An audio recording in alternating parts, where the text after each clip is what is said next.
안녕하세요. 팀 코리아에 환영합니다. 디지털 메타버스 외교관 여러분. 저는 대한민국의 문화협력 대사 손지혜라고 합니다. 이 소개를 잠깐 보시겠지만 저는 사실 저도 조인한 지가 얼마 안 됐어요.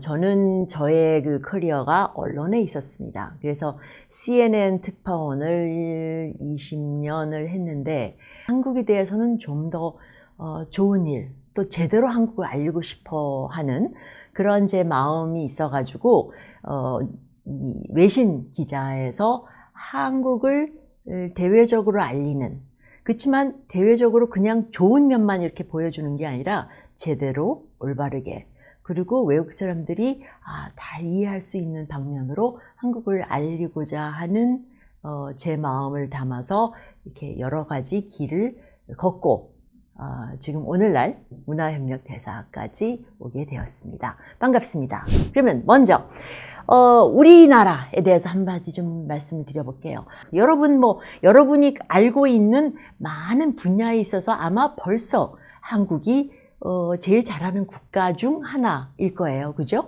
문화, K-팝, 영화, 말할 것도 없이 이렇게 쭉 있습니다. 그리고 또 말씀을 드리면 이런 것 때문에 한국이 이제 해외적으로, 대외적으로 어떤 식으로 한국을 바라보느냐. 그렇게 보면은 한국이 굉장히 어떤 문화적으로 굉장히 강한 나라구나. 한국이 굉장히 잘 사는 나라구나. 경제 강국이다. 그리고 문화하고 경제만 잘하는 게 아니라 이만큼 잘 살게 되어서 다른 국가들에 대한 지원, 또 다른 국가들이 이렇게 잘 살 수 있게끔 같이 돕는 그런 마음을 가지고 있는 국가구나라는 생각을 많이 갖게 됩니다. 이건 이제 하드 파워라고 합니다. 어떻게 보면은 경제가 얼만큼 잘하고 돈이 얼만큼 잘 사고 있는지. 하드 파워도 하는 군사력이에요. 얼마만큼 우리가 우리 자체를 잘 보호할 수 있는지, 안보를 할 수 있는지 뿐이 아니라 사실은 소프트 파워라는 거가 이제 공공이익의 가장 중요한 핵심 단어인데, 소프트 파워에 있어서는 한국이 아직, 지금 한국이 전 세계적 수출이 전 세계 수출의 10위 안에 들어가는데 소프트 파워 랭킹은 아직도 한 20위에서 왔다 갔다 그래요. 그러니까 그 뜻이 뭐냐면 한국이 그만큼 잘하고 있는 것을 아직 다른 사람 마음에 이게 와닿지는 않는다는 뜻이에요. 그렇기 때문에 여러분 같은 민간 많은 분들이 같이 대한민국 정부랑 합심해서 한국의 많은 좋은 점, 한국에 대한 많은 호감을 키워야 나가야 되는 그런 일이 굉장히 절실하다는 뜻입니다. 그래서 공공외교라는 게 나옵니다. 이제는 하나의 국가가 외교관이 그 나라의 국민들과 같이 합심을 해서 다른 나라의 국민들을 설득하는 거예요. 우리나라의, 근데 이 설득이 이렇게 해주세요라고 설득하는 게 아니라 한국이 얼마나 괜찮은 나라인지, 여러분이 친구 될 법한 나라인지를 문화, 역사, 한국 국민들의 어떻게 보면 너무 좋다라는 그런 느낌을 다른 나라 국민들의 마음에 일으키는 거예요. 그래서 어떻게 보면 우리나라의 외교 목표에 그만큼 힘을 싣게 되는 거죠. 그래서 공공외교라는 것이 오늘날 굉장히 중요합니다. 여러분이 보시다시피 그냥 그 국가만 하는 게 아니고 민간, 지방자치들, 광주, 부산, 여러 지방 도시들이 하는 것도 이런 도움이 되고, 또 지방에 있는 여러 가지 민간 단체들, 방크를 비롯한 많은 단체들도 도움이 되고, 정부에 있어서도 그냥 외교관들만 하는 게 아니라 지금 보시는 것처럼 외무부의 한 또 단체이지만 코리아 파운데이션, 이런 코리아 파운데이션이라는 국제교류재단, 어떻게 보면 언론인들, 학자들 간의 어떤 그 교류를 만들어서 또한 한국에 대한 좋은 호감을 많이 키우는 것이 또한 공공외교를 하는 많은 사람들이 되고 있습니다. 최근에는 글로벌 중추국가라는 게 우리나라의 어떻게 보면 외교 정책의 목표 중에 아주 중간 근간이 되는 핵심 단어 중에 하나입니다. Global Pivotal State이라는 겁니다. GPS, 인태 전략. 인태라는 것은 뭐냐면 인도 태평양 전략입니다. 지금 보시고 계시죠? 미국, 중국, EU. 그러니까 모든 국가는 두 가지 정책이 굉장히 중요합니다. 안보, 그러니까 우리나라를 지키는 정책, 그리고 경제, 먹거리 정책 두 개가 굉장히 중요하죠. 그래서 미국, 중국, EU 다 보시면은 중요한 먹거리 정책, 중요한 나라 지키 정책이 있습니다. 그래서 지금 미국도 그렇고 중국도 그렇고 EU도 그렇고 이런 중요한 정책이 있습니다. 이런 것이 있듯이 아까 다시 돌아가면은 한국도 이제는 한국 글로벌 중추국가와 인대 전략이 있습니다. 인도 태평양 전략. 이거 인도 태평양 하나의 그냥 이 인도 태평양한테만 해당되는 게 아니고요. 어떻게 보면은 한국이 가지고 있는 세계를 대하는 중요한 생각이라고 생각해 볼 수 있어요. 그래서 인태 전략이란 거는 중요한 게 지금 나와 있지만 신용, 신뢰, 호혜. 그러니까 어떻게 보면 굉장히 가치적인 얘기죠. 뭐 예를 들자면은 아주 북한에 대한 거, 어떻게 구체적인 나라에 대한 것이 아니죠. 어떻게 보면은 한국이 추구하는 가치에 대한 겁니다. 한국이 과연 한국이 꿈꾸는 나라, 한국이 정말 열심히 해서 이루고자 하는 세계가 어떤 세계냐라는 거를 보여주는 중요한 전략입니다. 좀 구체적으로 내려가면은 9개의 과제도 있고요. 협력 원칙도 있고 그렇습니다. 근데 이제 이런 것이 어떻게 보면은 그런 가치에서 비롯된 거예요. 여러분이 읽어보시면, 이해가 가는 부분. 어떻게 보면은 여러분이, 당연한 얘기지? 라고 생각하실 수도 있지만, 어떻게 보면은 외국이나, 다른 나라나, 다른과는 조금 차별되게 우리가 좀 강조하고 싶다. 대한민국은 이런 면에 있어서는 조금 더 세계를 이런 면으로 변화하고 싶고 한국을 대표하는 여러 가지 과제나 전략이나 생각은 가치는 이런 거다. 민주주의적인 거라든지 법치국가라는 것이라든지 또 한국이 생각하는 어떤 인권에 대한 생각이 어떻게 보면 한국이 추구하는 좋은 세상에 대한 가치적이고 그걸 좀 더 구체화된 전략이라고 보시면 됩니다. 한번 읽어보시고 조금 마음속으로 한번 다시 다짐해 보시고 그렇지. 대한민국은 이런 나라지. 이런 거를 우리가 같이 중요하게 생각하고 같이 추구해야지 맞지라는 생각은 한 번쯤은 해보시는 것도 나쁘지 않을 거란 생각을 듭니다. 이렇게 이제 기본적인 건 다 끝났어요. 오늘날 여러분이 이제 팀 코리아 0025 이제는 굉장히 중요한 시기에 여러분이 팀 코리아에 합류하신 거예요. 한국은 지금 세계 어느 때보다 한국의 역사 어느 때보다 매력적인 국가로 세계에 지금 알려져 있습니다. 물론 문화적인 측면이 강하죠. 오징어 게임, 지금 기생충, 한국의 드라마, 무한하죠. 한국의 문화, BTS, 블랙핑크, 굉장히 많고, 한국의 그런 문화, 음식, 패션, 화장품, 모든 것을 비롯해서 한국의 이 기업들이, 또 한국의 과학자들이, 한국의 기술자들이, 한국의 경제인, 한국의 청소년들이 나아가고 있는 방향 자체가 다 굉장히 외국에서 보면은 단어로 맞으면 exciting하다 그럽니다. 굉장히 매력적이고 굉장히 역동적이고 굉장히 미래를 향해서 나가고 있는 그런 한국의 방향에 대해서 전부 다 매혹이 되고 있다는 것은 틀림없습니다. 그래서 이제 이런 상황에서 여러분이 공공외교를 한다는 것이 과연 어떤 것인가에 대해서 한번 생각해 볼 만하죠.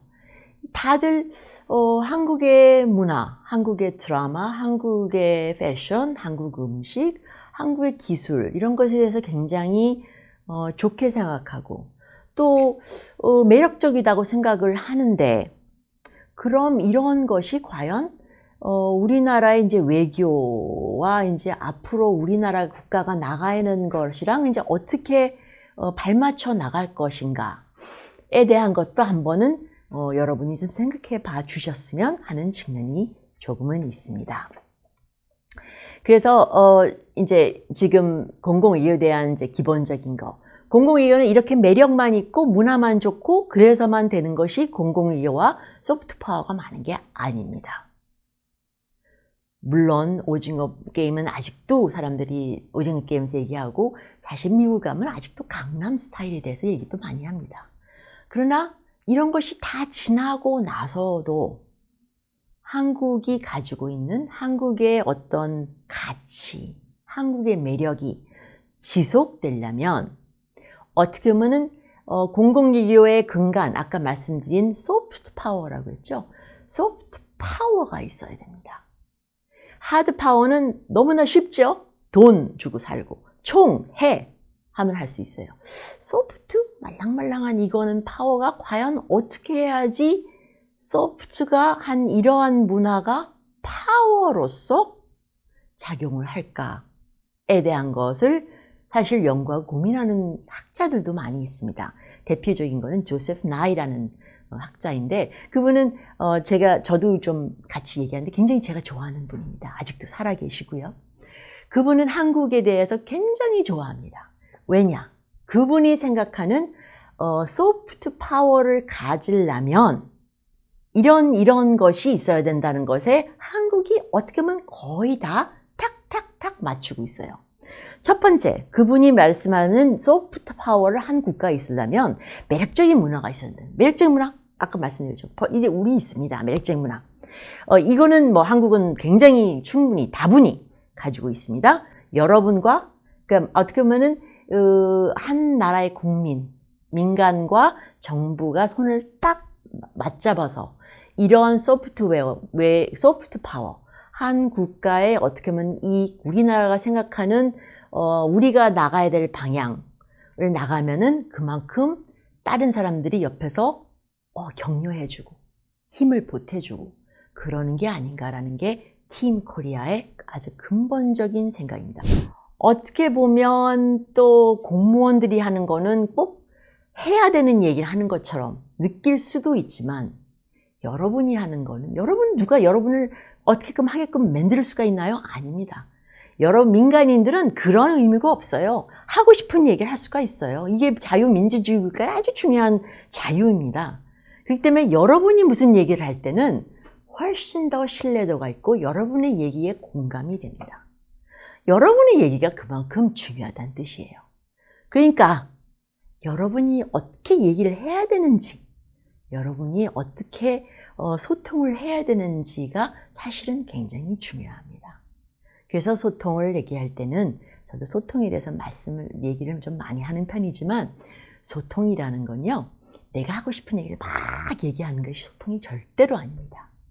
그거는 일방적인 메가폰이에요. 메가폰 막 갖다 대고 하는 거지만 이걸 누가 듣고 있는지, 메가폰을 너무 소리를 크게 떠들면 사람들이 안 들어요. 오히려 소통이라는 건요, 오히려 이거 하기 전에 귀를 여는 거예요. 다른 사람들이 얘기를 들으면서 이 사람들의 입장이 뭐고 왜 그랬을까 이해하려고 그러고 그래야지만 내가 어떤 얘기를 하는지가 알 수가 있어요. 그래서 그래야지만 소통이 대화가 됩니다. 젊은 사람들은요 그걸 참 잘해요. 저같이 이제 나이가 들면요 남의 얘기를 잘 안 들으려고 그래요. 내가 할 얘기가 너무 많아서. 여러분도 그렇잖아요. 어른들한테 다 얘기하는 거 쉽잖아요. 쉽지 않잖아요. 왜냐면 왜 그래요? 어른들은 여러분의 얘기를 들으려고 그러는 게 여러분은 딱 떠들기만 하려고 그러죠. 그게 소통이 안 되는 측면입니다. 여러분은 많은 사람들의 얘기를 들어주세요. 이해하려고, 들으려고. 그래야지 여러분이 들으면 들을수록 저는 제 커리어에 굉장히 많은 국가를 갔어요. 굉장히 많은 사람들을 만나고 기자 출신이고 또 제가 또 이렇게 하는 일들이 다양해서 굉장히 어떻게 보면 길거리에 홈레스한 사람들부터 시작해서 한 나라의 대통령까지의 다양한 사람들과 얘기를 나누고 소통을 나누고 대화를 나눠봤습니다. 하면 할수록 다른 사람의 얘기를 들으면 들을수록 우리가 공통점이 굉장히 많구나라는 걸 알게 돼요.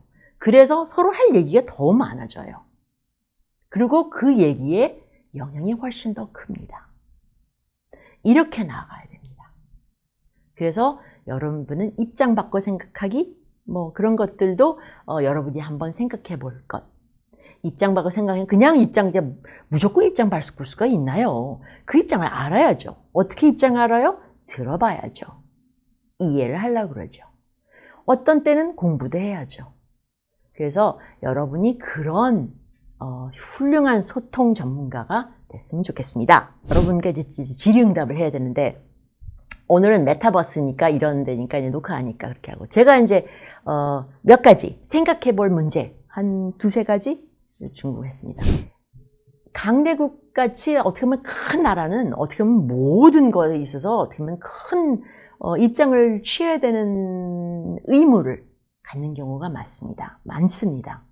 그렇지만 우리는 우리가 가지고 있는 우리에 맞는 그런 역할을 하는 것이 중요합니다. 그래서 글로벌 중추국가라는 것이 어떻게 보면 우리가 세계 지도자를 하려고 하는 것보다는 우리한테 맞는 우리의 어떻게 보면 middle power diplomacy라고 합니다. 옛날에는 저는 그런 식으로 했는데 어떻게 보면 우리가 우리의 위치에서 할 수 있는 최고의 어떤 역할을 하려고 하는 때문에 그래서 예를 들면 과거에는 우리의 경제 성장이 어떻게 하면 다른 국가의 경제성을 저개발국의 경제 성장에 도움이 어떤 측면에서 이런 어떤 녹색적인 측면, 기후 문제라든지 또 지금 현재 여러 국가가 지금 고민하고 있는 사이버적인 측면인지 우리가 도움이 될 수 있는 측면에 있어서는 기여를 한다는 것이 굉장히 우리한테는 중요한 역할이 있습니다. 이걸 찾고 우리가 그런 찾은 역할에 있어서는 최선을 다하고 세계에 기여하고 하는 것이 어떻게 보면 글로벌 미래 세대가 여러분 세대가 추구해야 되는 글로벌 중추국가에 있어서 중요한 역할이 하나가 아닐까에 대해서 생각합니다. 외무부에는 많은 분들처럼 외교관이 돼야지만 공공기여를 지속적으로 할 수 있나요? 물론 외교관이 되면은 외교관도 훌륭한 직원입니다. 그래서 외교관이 되면은 당연히 외교를 하죠. 그러나 꼭 이제는 우리나라 아까 좀 공공외교를 말씀드렸죠. 이제는 꼭 외교관이 아니더라도 여러분이 하는 어떠한 분야에 있어서도 공공외교적인 역할을 할 수 있습니다. 과학자가 됐든 의사가 됐든 패션 디자이너가 됐든 요리사가 되든 또 도시계획 하는 분이 됐든 어떤 측면에 있어서도 각종 부처, 각종 직종에 있어서도 정말 여러분이 훌륭하게 그 일을 잘 해나가고 또 그런 것이 또 세계의 공동 이익을 위해서 좀 더 좋은 일이 여러분이 기여한다는 거 한다면은 결국은 여러분도 공공외교를 하게 되고 하는 것이 공공외교관이 되고 있다는 뜻입니다. 그래서 결국은 여러분한테 맞는 전공 분야를 개발을 하고 그거와 공공외교랑 맞닿는 부분이 있을 수 있다는 뜻입니다. 그렇지만 공공외교라는 건 아무래도 세계에서 활동하는 거기 때문에 몇 가지의 자질은 있습니다. 죄송합니다. 그렇지만 소통이라는 거는 이렇게 말로 물론 여러 가지 측면이 있습니다. 메타버스라지만 이 메타버스 전 잘 모르는데 메타버스에 있는 저는 제가 어떤 언어든 마음대로 할 수 있나요? 그럴 수도 있겠죠. 그렇지만 메타버스가 아니고 일 경우에는 언어가 필요합니다. 아무래도 그죠? 소통하는 수단이 언어인데. 그래서 영어를 알면은 아마도 조금 영어 아니면 외국어를 좀 알면 좀 도움이 되는 예입니다. 외국어가 가지고 오는 또한 외국에 대한 관심이 또한 중요합니다. 그래서 외국에 대한 관심이 물론 그냥 문화적인 관심도 있지만 국제 정세 이슈에 대한 관심과 알고자 하는 노력 이런 것도 같이 공공외교관의 자질의 중요한 부분이라는 생각이 듭니다. 타문화를 이해하려고 하는 자세, 아까도 말씀드렸지만 귀를 열고 타문화에 대한 배려, 내 문화가 중요한 만큼 타문화를 중요시 여기고 내 문화를 알려주는 것만큼 다른 문화를 알고자 하는 마음, 그러한 것이 굉장히 중요하다는 생각이 듭니다. 여러분이 가지고 있는 디지털 기술은 충분히 훌륭한 보탬이 됩니다. 그리고 여러분이 기술이나 문서나 화면이나 어떤 측면인지 여러분의 생각을 이 표출할 수 있는 능력, 그런 것도 다분히 키워주시면 공공외교관으로서 조금 더 멋진 활동을 할 거라고 생각이 됩니다. 그래서 여러분은 이제 훨씬 더 훌륭한 디지털 메타버스 외교관이 되어 주실 거고, 여러분의 힘에 입어 대한민국이 더 멋있고 더 매력적이고 더 좋은 나라로 발전될 거라고 저는 믿으면서 오늘 강의는 이걸로 끝나겠습니다. 감사합니다.